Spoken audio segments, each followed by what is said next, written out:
Hello ladies and gentlemen of the YouTube sphere. This is a 9.5 horsepower Evinrude outboard. Year, I don't know. I know it's the later model because of the squared off fin, but it doesn't really matter to look at the year. They're all the same. This engine was made for, I don't know, what, 7, 8 years or so. So they're out there, they're everywhere. A lot of times you're going to see them being sold as a 9.9. I don't know if that's just inexperience of outboards or somebody's trying to pawn off a 9.5 as a 9.9. A 9.5 and a 9.9 completely different. Now, are they bad motors? No. As long as they're in good condition. If they're in bad condition, that's when that answer changes. Rubber mounts. To take this outboard apart, you don't just pull off the power head like a normal motor. You take the motor apart to get to the power head. So this entire thing comes off. It's kind of like a modern car. You remove the car to change the motor. So getting to anything power head related or rubber mounts, nightmare. Another plague they have, which I don't see as much of at all. When these rubber boots start fading, cracking, deteriorating, exhaust then enters the hood area and it's not going to run on exhaust, and that kills them too. Well, it doesn't kill them, makes them so they don't run and then people junk them. This one, easy to get to. The lower one, because there's two, the lower seal, yeah, then you're taking the whole thing apart. And it's not bad to take the whole thing apart, just not something you want to do. Especially not when you can just get a 9.9 and, I mean, they have problems too, but nothing like, not as bad as this. The other issues that I don't care for, let me see if I can get some light on here. The carburetor, can't just pull it off. Now, a lot of smaller motors you can't. You got to remove the starter to get to the carburetor. On this one, starter can stay there the whole thing. Whatever you're doing with it, starter can stay. So to get the carburetor off, you have to pull off the flywheel. When the flywheel's off, you then pull off the ignition point or the ignition plate. With the ignition plate off, you can then remove the carburetor. That's kind of annoying. To get the ignition plate off, you have to pull off this screw, this circlip here. Kind of annoying, but flywheel, ignition plate, linkage, carburetor, it's annoying.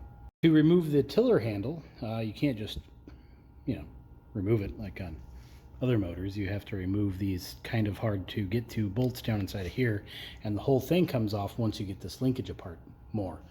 So removing the tiller handle is not that fun either. Fuel fitting.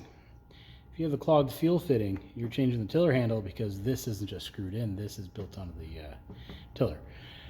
Now luckily, good luck getting a clogged fuel fitting, unless you're me, apparently that happens. So that's not uncommon. Chances are you can unclean it, but it's still annoying if for whatever reason that breaks or needs to be replaced. Good luck. Otherwise, this condition is a good candidate for something to fix. We can see here nice shiny clean paint, not flaking off, so it probably hasn't been overheated. It doesn't have many hours because again the paint's pretty nice. That's how I judge these books, by the paint cover. All in all, I'd say that this is probably going to turn out to be a decent running motor, but we will find out. You never know. The only thing it's really missing is the tiller handle twist grip. I think somebody removed that to put it on their 6-horse, so we have to get another one of those. But otherwise, it is all complete.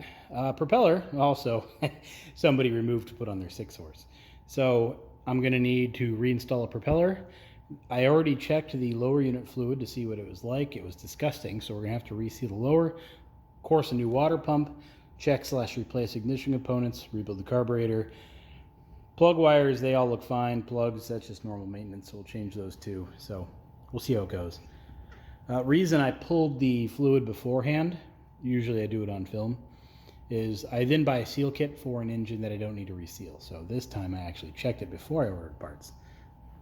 And the water pump, I don't care if it's nice or good, it's getting changed.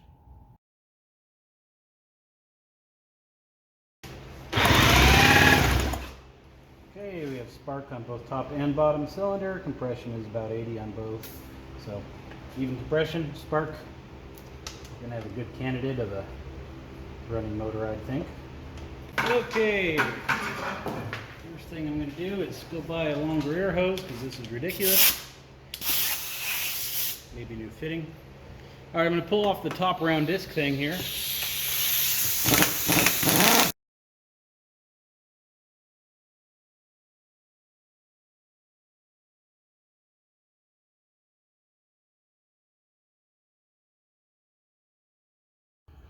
Well, with the flywheel off, we can see that our ignition components are in not bad shape. So I'm gonna leave them on. No reason to test them because obviously they work. I'm kidding, by the way. Those were tight.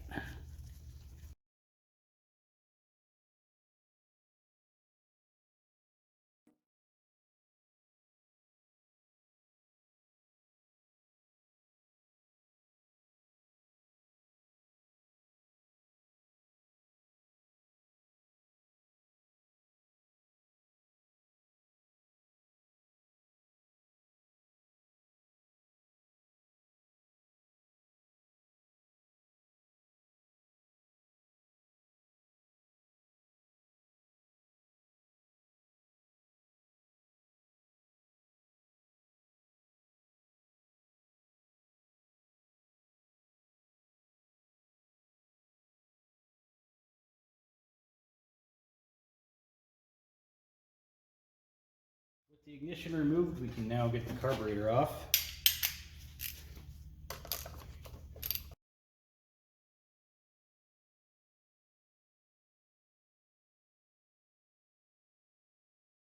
So I'm going to turn the idle knob until the needle comes out of the carburetor here. You can pull the circlip if you want out of here and remove the needle too, but don't really need to. So maybe best just to leave it.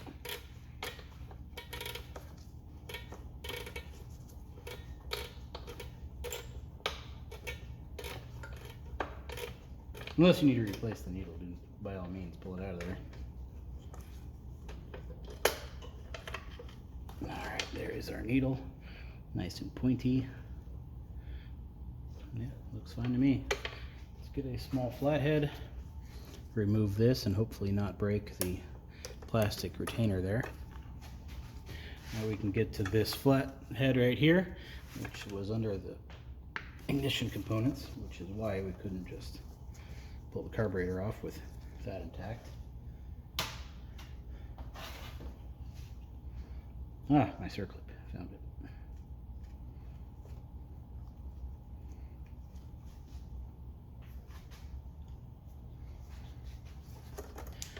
Carburetor is loose. Should have remembered about the fuel lines first. Also, you can tell by the ribbing here of the fuel line that these are very old. They stopped doing that, I think, in the late 70s. So these fuel lines need to go. Alright, old fuel line is off. So we will need another flathead to take off the bolt bowl there.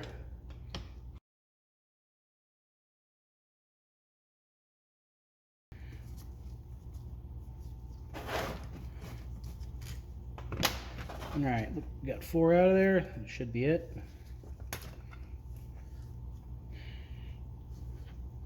Pretty nice. But now, when fuel and oil is running through there, that float may not stick. But if it does, your engine ain't gonna like you. So, it's a good thing we checked. And we will rebuild the carburetor. And I don't see any gasket materials or anything down inside the slow speed hole, so no troubles there. I could pop this top cover off if I wanted to have a better look inside of there, but I'd rather not potentially risk breaking it. So yeah, pretty straightforward. Doesn't really look like this thing needs much. Maybe a float valve and that's about it. But even then, like I said, when gas and oil start seeing it, it may not even stick anyway.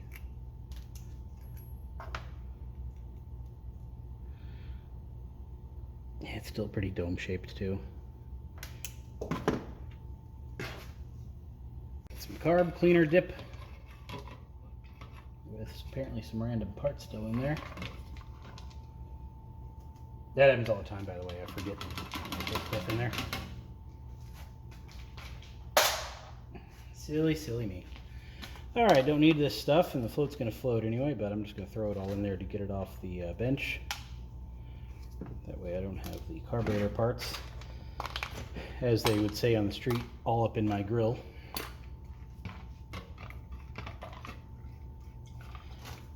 throw the small ignition parts or hardware in there as well because it's all nasty and gross and tiny. So get it off the bench, clean it.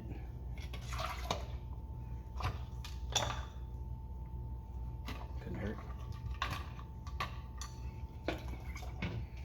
Now hopefully the carburetor fits like a glove.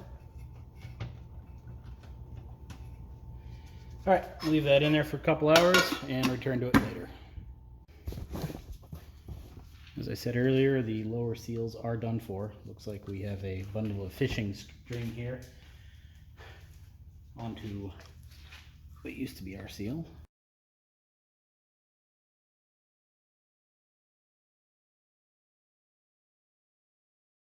Okay, we have some 7/16 screw bolts on each side. I'm going to pull those out, and that'll allow our lower to drop.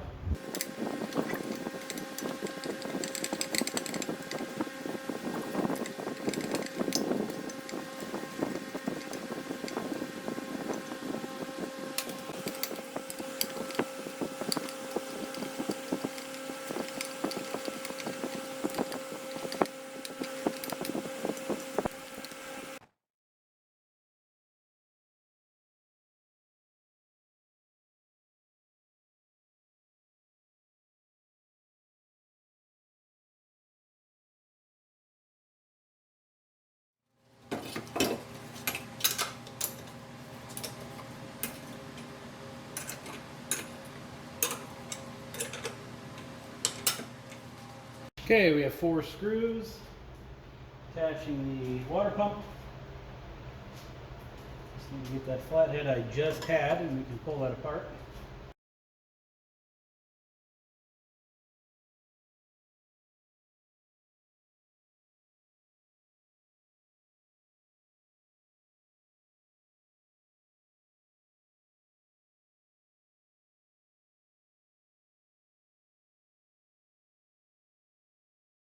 We're good there.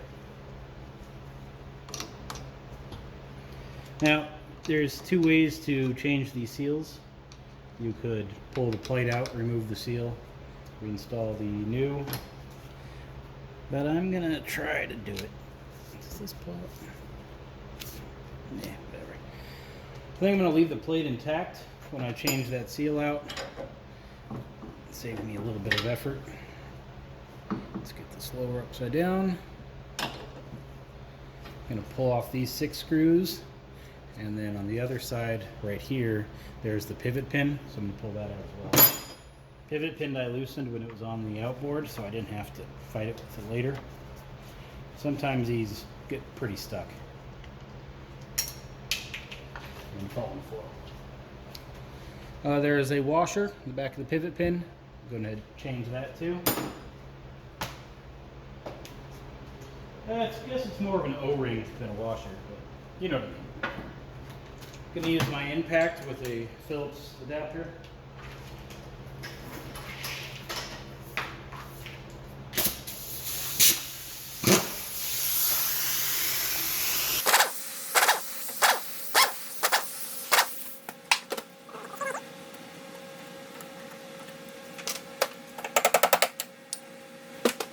Alright, I was expecting this thing to be full of rust. Looks like we do have some rust starting to form on our shifter arm here, but the gears themselves, they're stiff, but they look nice. So I don't think I need to replace those, luckily, because that's not fun. So whoever sealed this lower previously did a pretty good job, because they used sealant everywhere you're supposed to. And good stuff, because that did not want to just come out like they normally do. Alright, lower gears are out of there. I'm going to clean these up. Let's get the shifter out of there. Now the pinion, which luckily slid right out. The drive shaft was a little on the stuck side. So, workaround for that is simply a large punch. I have this pointed punch, and I use that whenever there's a centering hole in something. So that out comes the drive shaft. So you can see where it's rubbing there on the lower bushing, right inside of there. It's a little on the stiff side. I don't want to replace the lower, and I don't have a lathe to clean all that up. So I think I'm just gonna spin it in my dad's drill that I borrowed and hit it with some fine sandpaper to clean up all those burrs. And the bushing, yeah, it's probably fine. Our pin here for the gears is also still intact. A lot of people ask me about this little pin, how to get it out. And my answer is don't, just leave it, who cares? The gears are in good shape, it's gonna stay sandwiched in there anyway, just leave it. Now a lot of people are also gonna say, never, absolutely not, it's not supposed to be like that. Well, you're gonna spend the money on replacing this lower just to get this pin. I don't know, if you wanna do it, go for it. I don't know if I'd worry about it. Not if, let me show you. See this lower bushing, this bushing on this gear? That goes there. If it's worn at all, you're gonna have a problem. But when it's nice and tight and good, I turn it upside down. Usually, that pin doesn't do anything. It'll sandwich in there just fine, I think. If you care, maybe put some little sealants inside of there to kind of lock it down, but I don't know if I'd worry about it. All right, I could remove this plate. If I do that, that means I have to change out this lower gasket, which I don't feel like doing because they're never really a problem. The only reason usually it's a problem is when you remove this plate. I'd rather not go through the effort if I don't have to. So I'm going to remove that seal with the plate installed. I have some videos on how to remove that seal, the different tools you can do. None of them are easy unless you have this old puller from the 60s, I think, which I do. So that's what I'm going to use to pull this out of there. May work, may not. It's kind of hit or miss.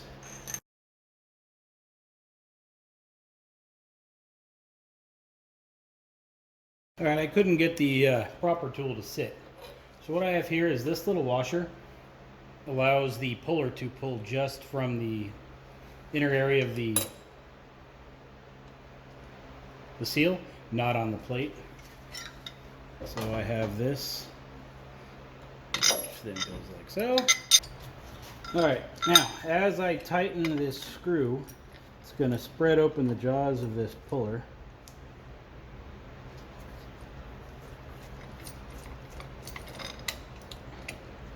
It's a little hard to set up, honestly, but once you get it set up, it's fine.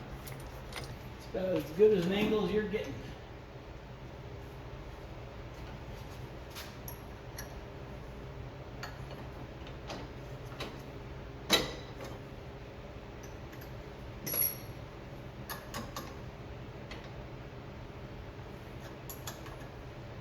All right, seal is taut.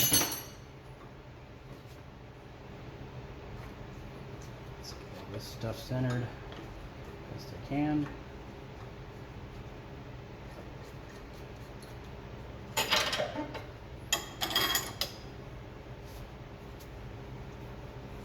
And out comes the seal. Okay, well, actually what's going to happen is it's going to destroy the top seal first couple of times. And then when the seal is in such bad shape, then it'll pop out. Well, kind of looks like the seal is just coming out. I hope that makes life easy. So that has never happened. Usually it's a constant fight to get that out of there. But that guy, right out. First try. Now if you're thinking to yourself, well, that was easy. I'm just going to buy those pullers. Well, bad news for you.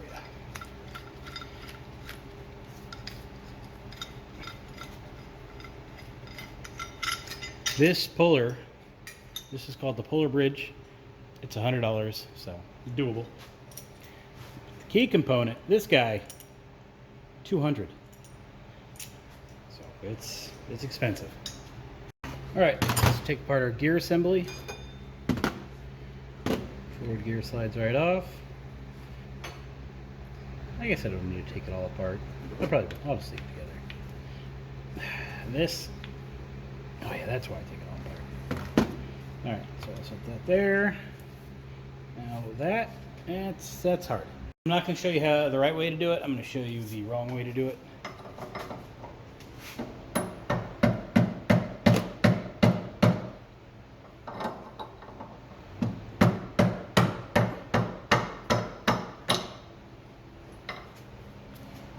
Why that happens is the impeller key gets a little chewed up as time goes on, where the impeller rubs. So the bushing brass insert, I guess you'd call it, when it gets to that point, it just stops. The same with the reverse gear bushing here. I'm not going to worry about taking that apart. I'll clean this up a little bit, and it'll be tight still, but it'll go back together. Now, if you wanted to get a lathe and turn this all, this corrosion and pitting and stuff off of there, it'll slide right on and off. But I don't have a lathe, and this is probably hardened anyway, so I don't know how you're going to do it. See this lip? Not much, but there's a lip there. That is what I'm going to put right into my vise. I'm not going to go crazy and tighten this down, just enough for that lip to grab. Now this seal is generally easier. I think it's larger size. Just overall ability to hold it is just better, so I think it makes it go a lot smoother. It sounds like something is in my fan. Should go there.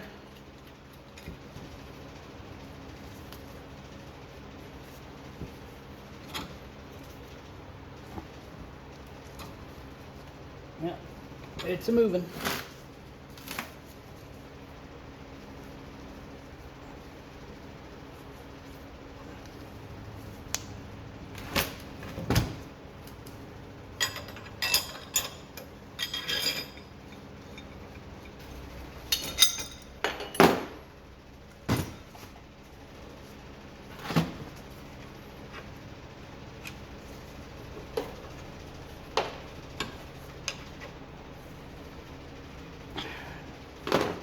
Not really.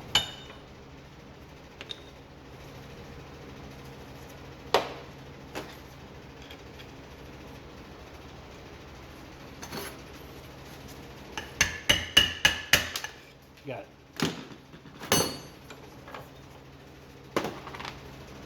And that was the original seal. Ain't nobody gonna come along and paint their seal. It just doesn't happen. So that's what, 60 years old?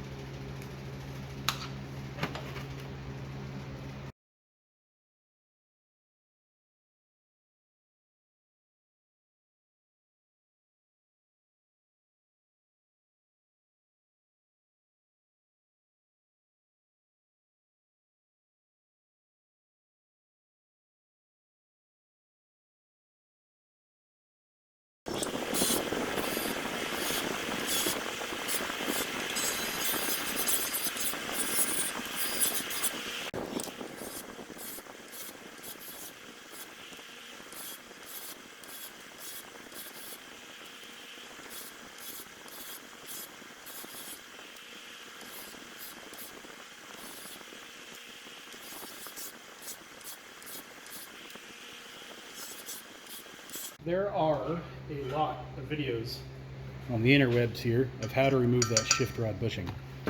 It seems like what people like to do is run a 1/4 tap down there, put in a screw, and either use a puller or a slide hammer to slide it out. You then replace the bushing, which is like $14, and you don't need the special tool. Now, I've never agreed with that. Reason being, the bushing is $14. The actual tool is $8, might be $9. Either way, to do it properly is cheaper than to do it the hack way. Why do it the hack way? It makes no sense. Now, you could say save time. Well, they still had to order the bushing. Order the tool instead. I don't know why they do it. Maybe they just don't know the tool. I don't know. 304514 is the remover. 304515 is the installer. You can get away with not having the installer, but it's pretty cheap too. So we slide it down where the shift rod should go. Get a hammer.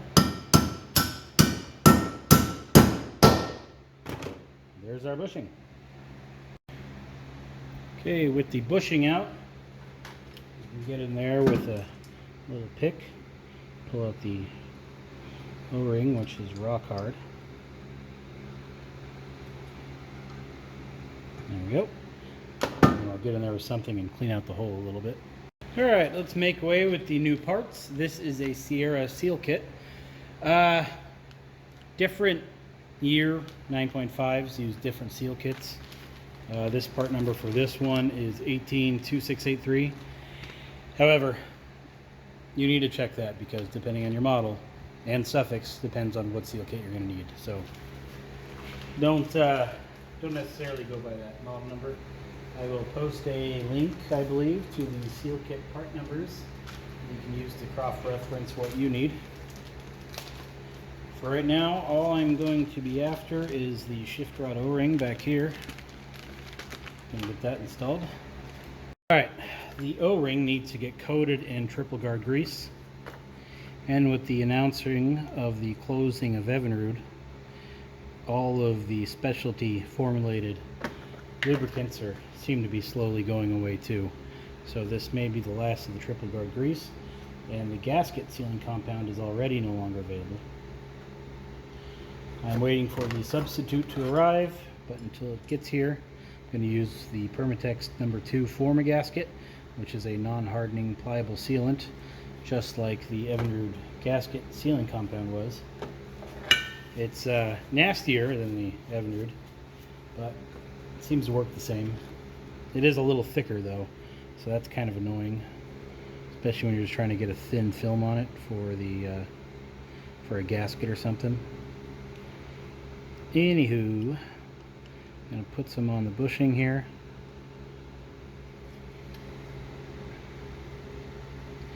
The bushing also has a slight taper to it, so the taper goes down, making installing it easy. Alright, this nice pretty piece I just cleaned up is now caked in this gunk.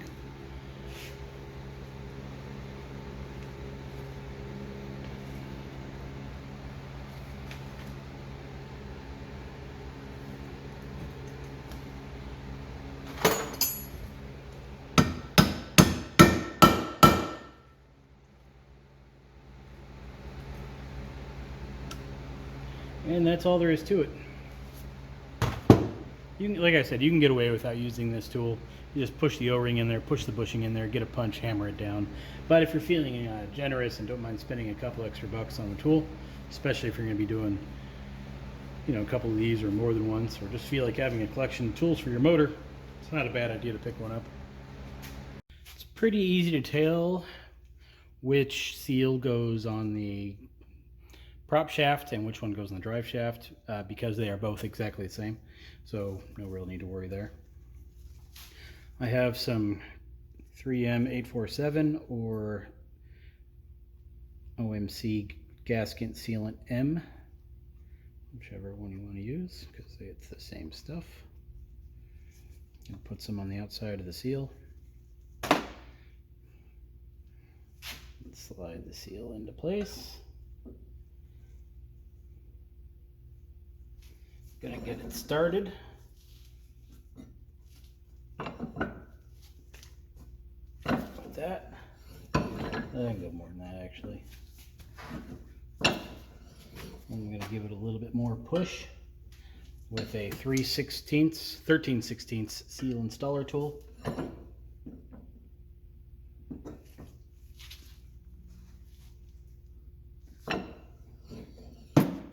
And that is all there is to it. Press will keep it nice and straight. Let's get the gear case bearing head. I think that's what it's called.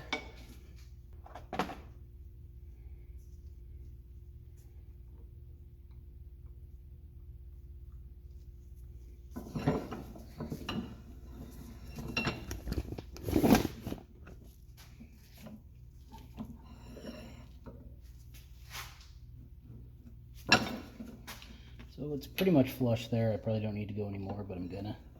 Just a pinch. The taper of the socket makes that fit in there just perfectly. Socket, sorry, I mean seal installer tool. It's a half-inch drive seal installer tool. Now the inner seal area itself needs to get caked in this triple guard grease. On a side note, I was working on a 6 horsepower gear case a little while ago, and when I opened it up, I was resealing it, just packed with grease. Somebody thought it was, I don't know, wheel bearing or whatever, and just packed it. Did a great job, packed it just so tightly in there, it wasn't even funny. It was ridiculous. Hours to clean all that junk out of there. Oh, that sucked.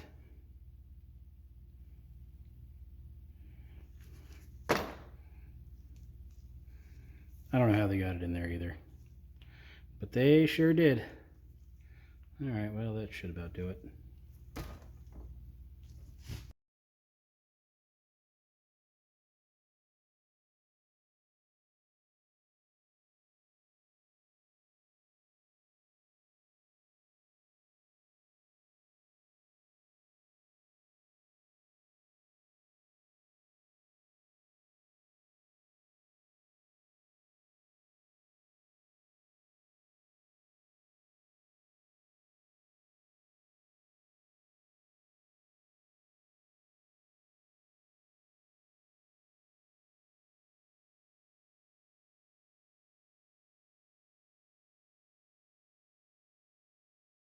With all the holes chased, the drive shaft cleaned up, and the lower basically just cleaned up, we can start our reinstall. I'm going to put the drive shaft in first, which so far looks like it slides right into where it needs to go. So cleaning it up, looks like it helped. Get that bad boy reinstalled. We need the seal of our parts kit thing here.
Okay, I have an Evinrude water pump kit, part number 382296. As you can see, it's got a new housing, a little nicer than our old one.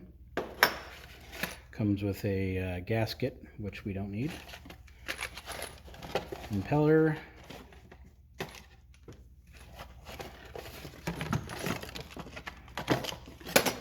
We have a wear plate, moly lube, grommet, hardware kit. Now the hardware kit's interesting. I didn't know this, but it comes with the seals for the drive shaft. As I mentioned earlier, it's 2 different size seals as they use on these 9.5s, depending on the year. Water pump kit comes with both. That's kind of nice. Fortunately, I don't need them. Drive pin, probably. Well, put the plate on, pin on, impeller. Yeah. All right, we need to seal the wear plate to the I don't know, bearing plate, let's call it.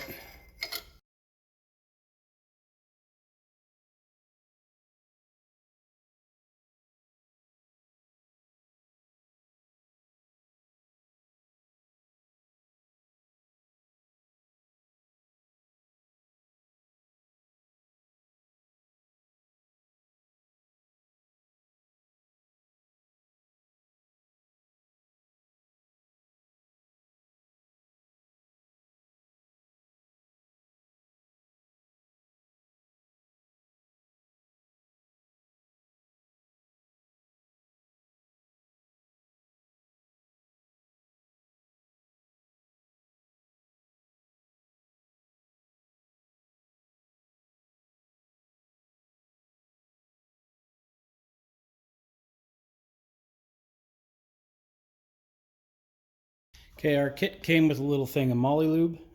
That's fine, but I have a tub of it, so I'm going to use that. We don't want to put it on the top of the drive shaft, only on the splines. So that's how I roll. Perfect. Okay, lower is ready to go back on. Holes are chased, hardware is cleaned. I have the outboard shifted into reverse and the shift rod pulled up here, which should be forward. I have no idea.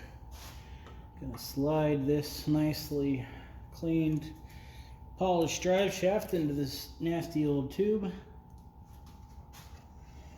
Gonna line the water pickup tube, the little copper thing.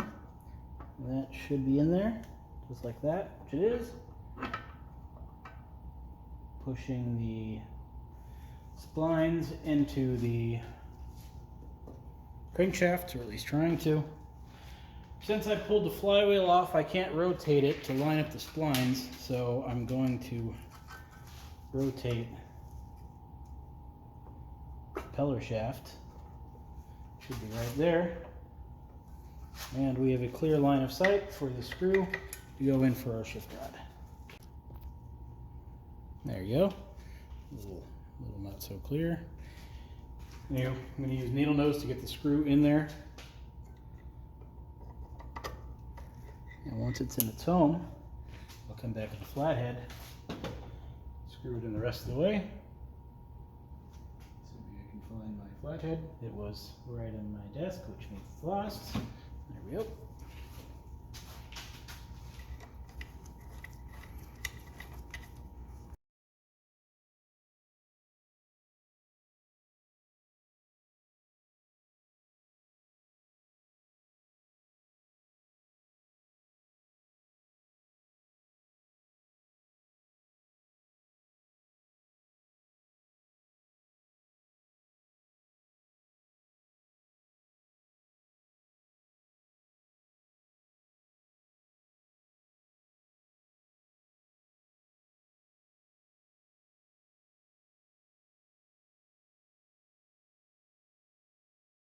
Alright, last step of our lower is to install those drain screw gaskets, seals, whatever, and fill it with oil.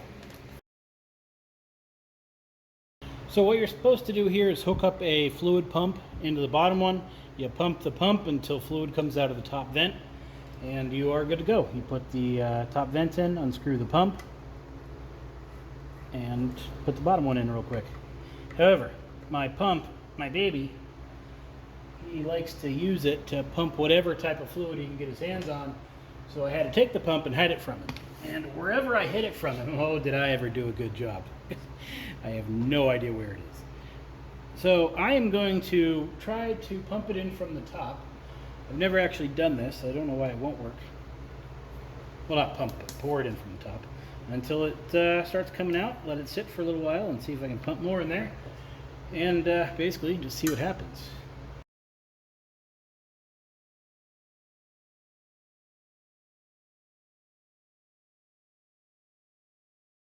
So did that work? Yes. Was it easy? No.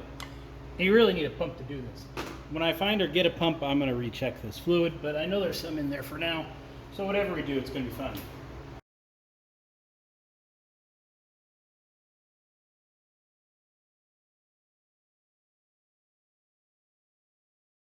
now I have to fix this switch. Honestly, I think that it may not have run like this. If it did, I don't know how well. Because these wires, granted they look like wires.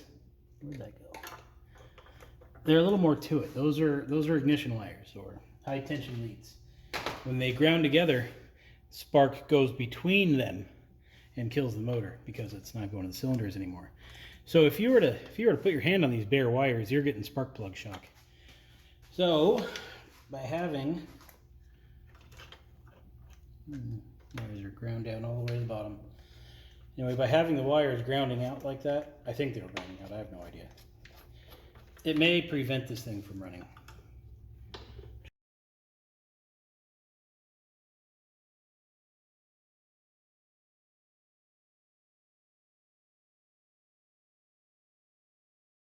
Carburetor has been cleaned, rinsed, and dried, so we should be ready to rebuild, aka install a new kit.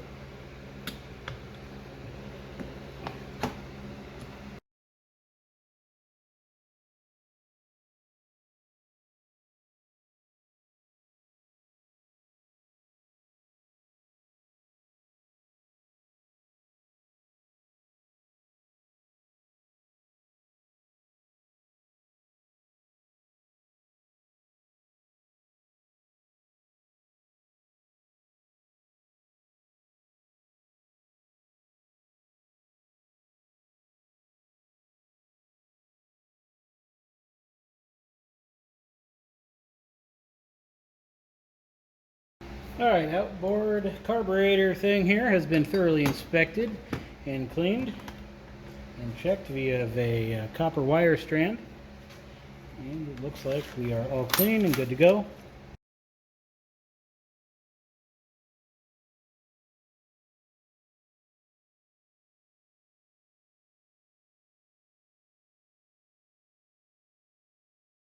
So what we're looking for is the float to be parallel with the carb body, and it's not even close. I would say that's good. Yeah, that should be fine. Gonna check for parallelism. So we're good. And we're good. Alright, float drop is perfect. We're still parallel, it looks like. So we are good. Reassemble.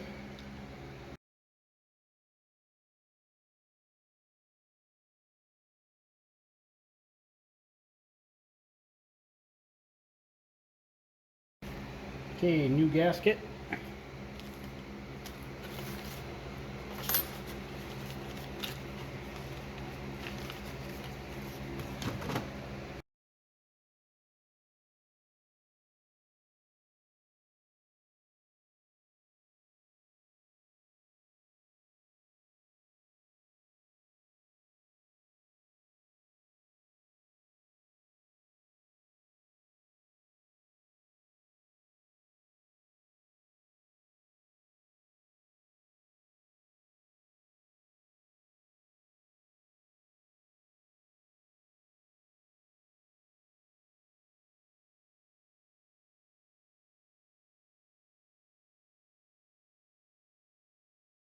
Okay, time to reattach the linkage.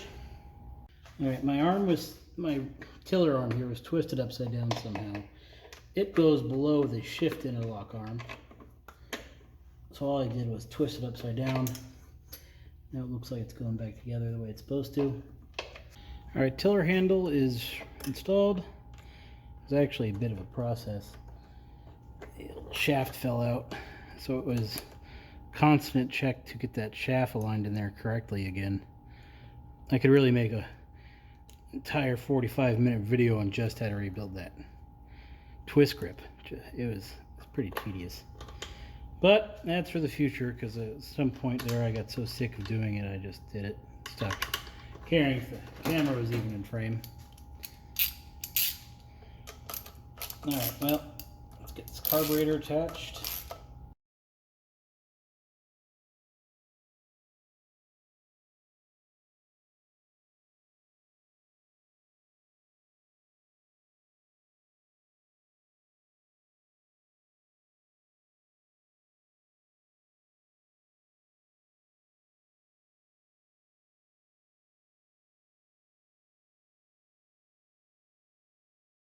We are almost back together. I'm going to check the ignition. This side should be bottom. Well, that doesn't matter which side is which.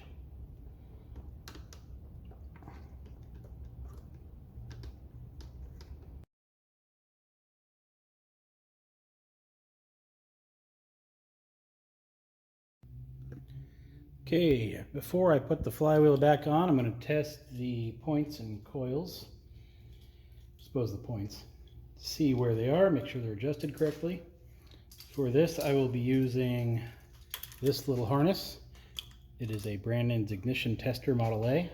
It's basically, we connect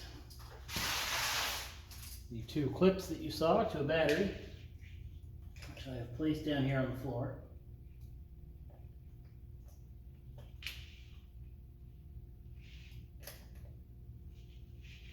And what happens when the alligator clip and the ring terminal meet, light comes on and then they go away. That's all there is to it. Going to install that into our point. Doesn't matter which one we do first, really. Have a timing fixture.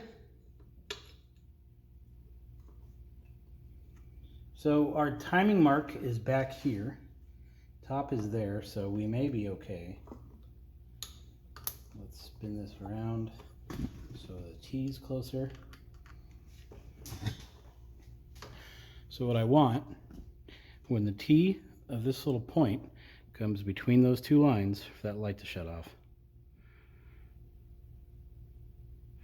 Which it doesn't, it shuts off there. So we are just a pinch off. That could be from normal wear. As the little rubber point starts wearing down.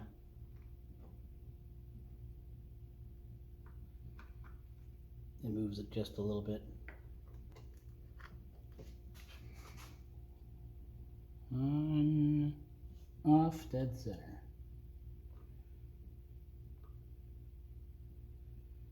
All right, that's really all there is to it. So now our top is set. Like I said, it didn't really need much. It's pretty close. So I'll put the points back together now. And do the same for the bottom.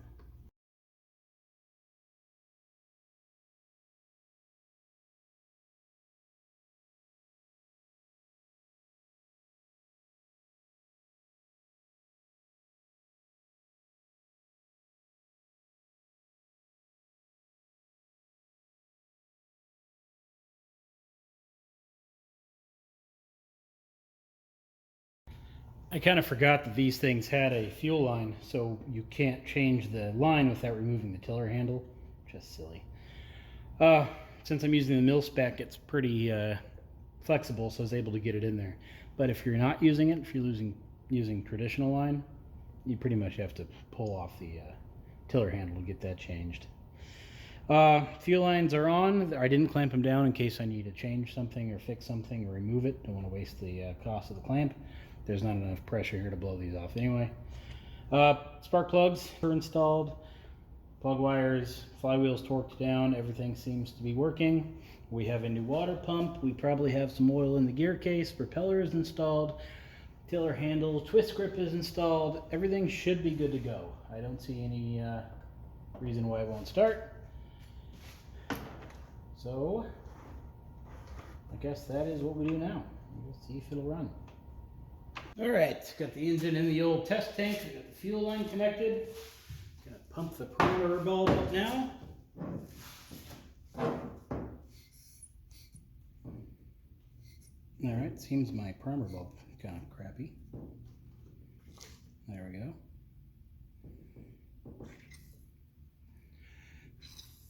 You can hear the fuel entering carburetor, and we are nice and tight. So, let's give it a choke. Full throttle as far as we can in neutral. Pull it, see what happens.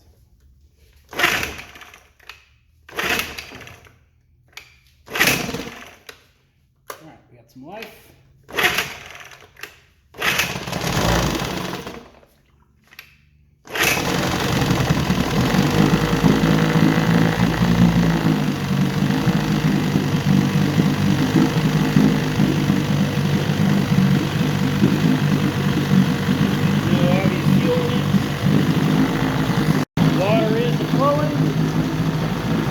Already pretty warm.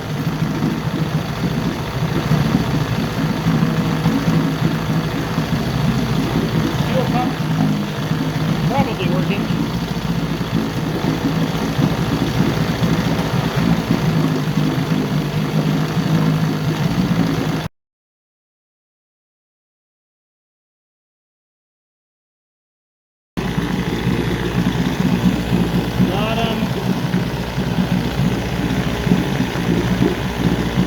A little before, so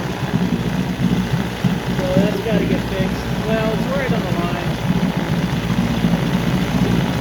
Definitely not the same as the top, so that's not that ideal, but it works.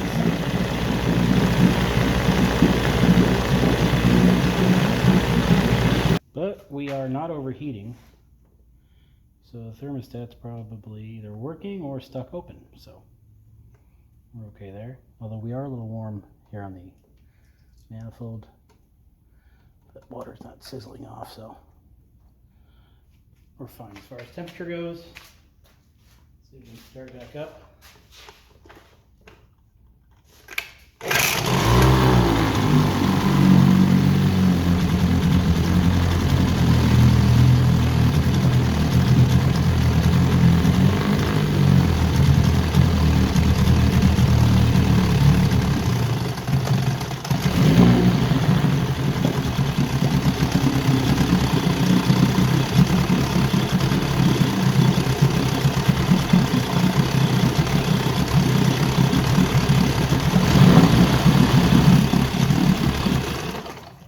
Yeah, our stop button works.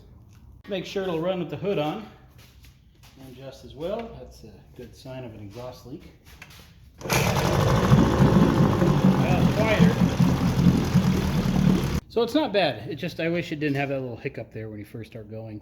It's hard to tell what it is. I think I'm going to adjust that point a little bit and see where it takes us.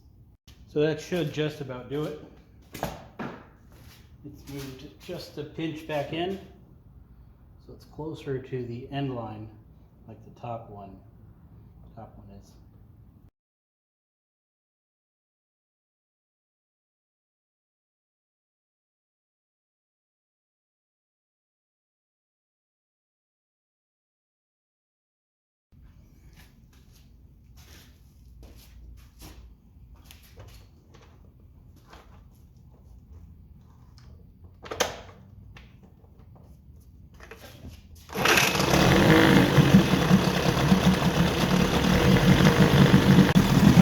Just adjusted the top, bottom again, and we are the exact same firing point, top and bottom. Let's see how it goes.